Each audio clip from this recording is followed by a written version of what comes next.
அந்த 80% வன்னிய மக்களை பாதுகாப்பது மட்டுமல்லாமல் நாடெங்கிலும் உலகெங்கிலும் உள்ள வன்னிய மக்களை பாதுகாப்பதற்காக மருத்துவர் ஐயா அவர்கள் காலடி எடுத்து வைத்த பூமி தான் இந்த காவேரிப்பட்டினம்.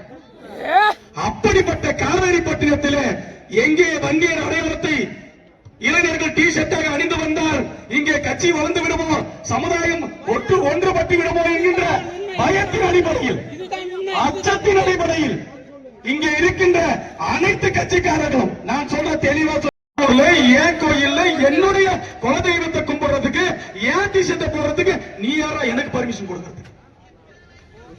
உனக்கு நான் ஏற்கனவே கண்டனம் தெரிவிச்சுட்டேன். அந்த கண்டனத்தோட நீ அமைதியா இருக்கிற.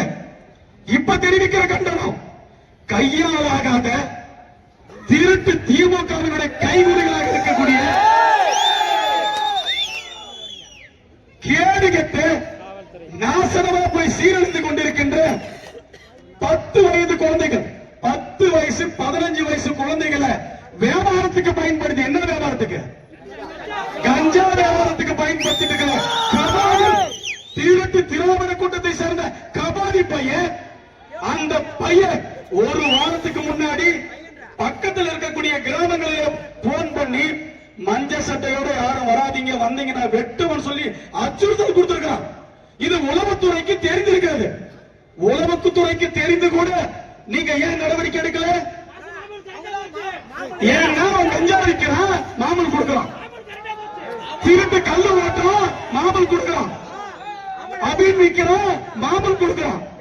பல தொழில் பண்றான், அதன் மூலமா மாமூல் கொடுக்கிறான்.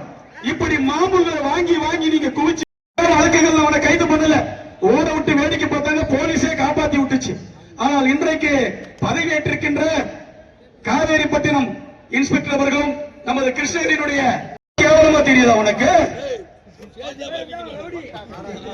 இப்போ சொல்றோம், வன்னிய சமுதாய மக்களை, வன்னிய இளைஞர்களை டீசன்ட் அண்ட் டெவலப்மெண்ட் பாலிடிக்ஸ் என்கிற அடிப்படையில்